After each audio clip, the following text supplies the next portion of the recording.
While embarrassing moments are a part of everyday life, most of us choose to keep them under their hats. But let's see what a few brave BYU-Idaho students have to say about their most embarrassing moments. So tell me, what's your most embarrassing moment? My most embarrassing moment is when I was at my niece's 4th birthday party and I broke my foot in the bouncy castle. And everybody was wondering what was wrong with me. How old were you? 16.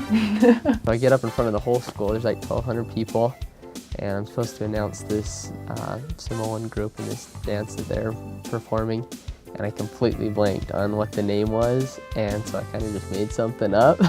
And I don't think anyone in the audience noticed, but I turned pretty red, and then I got back and I got chewed out pretty good afterwards, so. I was about 14 or 15 and shopping at the mall with my mom at Bath & Body Works, and I go off and do my own thing because it's a girly store and I don't really care for it, and so I try and find my mom, and I find her, or I think it's her, and I go up behind her and like shake her arm and like, it's my mom, like this is totally normal. Then this lady turns around and is like, "You're not my mom."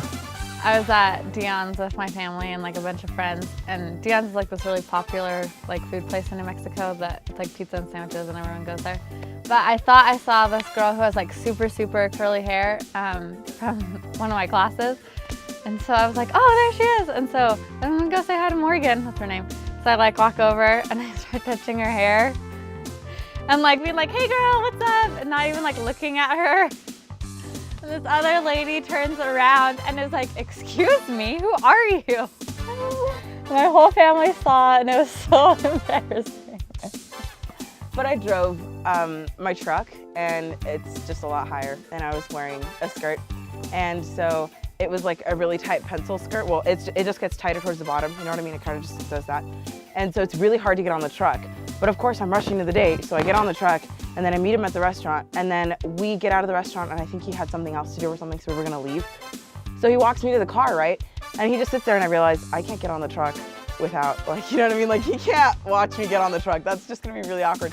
And so we're just kind of standing there and he's like, are you gonna go? And I was like, yeah, bye. You know, like trying to like get rid of it. I can't tell you like how many times I tried to like get him to leave. It didn't work until I finally had to get on the truck. And like luckily my skirt didn't rip, but I had to do like this awkward like, you know, like trying to like, bye, you know, like lifting myself. It was great. It was great. It was just, you know, one of those days.